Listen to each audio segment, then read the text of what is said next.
Hi friends, welcome to our channel. Brahmamudi serial next ఎపిసోడ్లో ఏం జరగబోతోందో ఈ వీడియోలో చూసి తెలుసుకుందాం. రాజ్ కావ్యలిద్దరికీ శోభనం ఏర్పాటు చేయించిన ఇందిరాదేవి అసలేం జరిగింది అని తెలుసుకోవడానికి ఈ వీడియోని స్కిప్ చేయకుండా ఎండ్ వరకు చూసేయండి. ఇందిరాదేవి స్వప్న, అపర్ణ, ప్రకాశంని పిలిచి రహస్యంగా కావ్య, రాజులకు శోభనం ఏర్పాటు చేయించడానికి పిలుస్తుంది.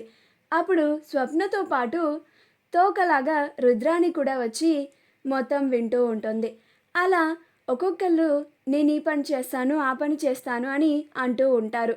అలా ఇందిరాదేవి అపర్ణని, అపర్ణ నువ్వు కూడా నీ చల్లని చేత్తో ఏదో ఒకటి చెయ్యాలని కదా మా ఉద్దేశం, ఏదో ఒకటి చెయ్యి నువ్వు, అలా నేనేమీ చెయ్యను, నేను పట్టించుకోను అంటే ఎలా కుదురుతుంది అని అంటుంది.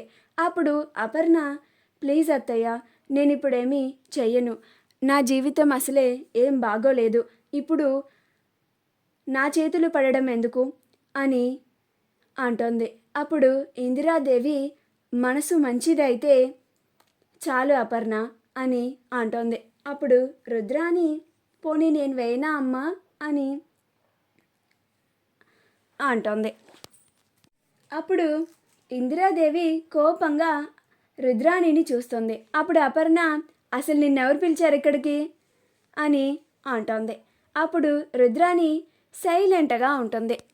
అప్పుడు ఇందిరాదేవి, ఏంటపర్ణ, నీ కోడలి కోసం ఏమీ చేయవా నువ్వు? నీ సంతోషం కోసం నీ కోడలు ఎంత చేసింది, ఎంతలా కష్టపడింది, నువ్వు మాత్రం నీ కోడలి సంతోషం కోసం ఏమీ చెయ్యనంటున్నావు అని అంటుంది. అప్పుడు అపర్ణ, మరి మీరు అన్ని పనులు పనిచేసుకుంటే నేను వచ్చి అగరత్తులు వెలిగించాలా అత్తయ్య? నా కోడలి కోసం మొత్తం నేనే ఏర్పాటు చేస్తాను అని అంటుంది. ఆ మాటకి ఇందిరాదేవి, స్వప్న, ప్రకాశం ముగ్గురు నవ్వుతారు. ఇందుకోసమా నువ్వు ఇందాక నుంచి నేనేం చెయ్యను అంటున్నావు? అలాగే నువ్వు స్వప్న ఇద్దరు కలిసి రెడీ చేయండి అని అంటుంది. అప్పుడు అపర్ణ, అలాగే అత్తయ్య అని నవ్వుతూ ఉంటుంది. అప్పుడు ప్రకాశం, మరింకేమ్మా, నేను పళ్ళు, ఫ్రూట్స్ రెడీ చేస్తాను, ఇప్పుడే అవన్నీ తెప్పిస్తాను అని అంటాడు. అప్పుడు స్వప్న, ఆంటీ మీరు కూడా రండి, మనం డెకరేషన్ని త్వరగా పూర్తి చేయాలి అని అపర్ణని తీసుకొని రాజ్ కావ్యాల వాళ్ళ గదికి వెళ్తుంది. అక్కడ రాజ్ కావ్యాల గదిని మొత్తం స్వప్న, అపర్ణలు ఇద్దరు డెకరేట్ చేస్తారు. ప్రకాశం పళ్ళు, ఫ్రూట్స్ని మొత్తం తీసుకొచ్చి అపర్ణ, స్వప్నలకి ఇస్తాడు. వాళ్ళు అవి కూడా రెడీ చేసి పెట్టేస్తారు. మొత్తం డెకరేషన్ అయిపోయిన తర్వాత స్వప్న, అపర్ణ మాకేమీ తెలీదు అన్నట్లుగా డోర్ని క్లోజ్ చేసి సైలెంట్గా ఎవరి గదిలోకి వాళ్ళు వచ్చేస్తారు. కాసేపు ఆగిన తర్వాత కావ్య రోజులాగానే అందరినీ భోజనానికి పిలుస్తుంది. అప్పుడు అందరూ డైనింగ్ టేబుల్ దగ్గర ఎవరికి ఏం తెలియనట్టుగా ఉంటారు. అప్పుడు కావ్య అందరికీ భోజనం వడ్డిస్తూ ఉంటుంది. అప్పుడు అపర్ణ, కావ్య, ఈరోజు నీకు నేను భోజనం వడ్డిస్తాను అని కావ్యని కూర్చోపెడుతుంది. అప్పుడు అపర్ణ ఎందుకు అలాగా కావ్యకి ముందుగా భోజనం పెడుతుందో అందరికీ అర్థమవుతుంది.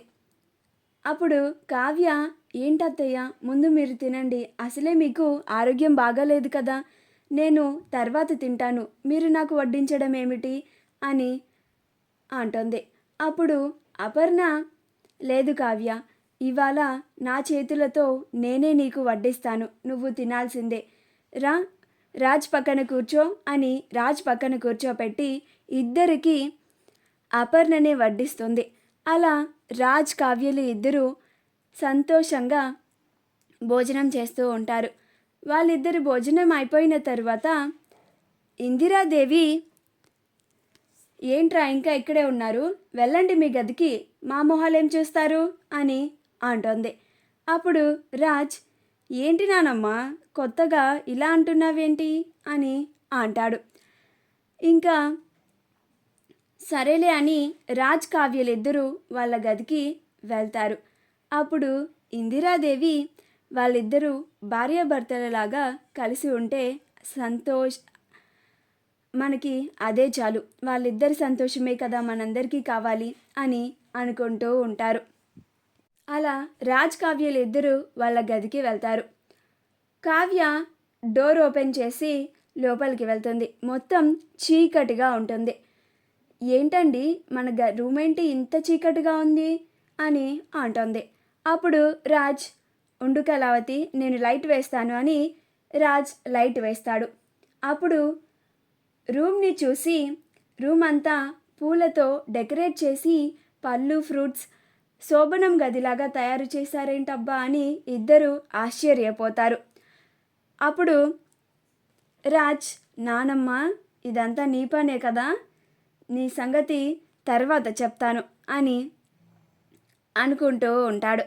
అప్పుడు కావ్య, ఇంత సడన్గా మనకి ఇలా ఎందుకు ఏర్పాటు చేశారంటారండి అని అంటోంది.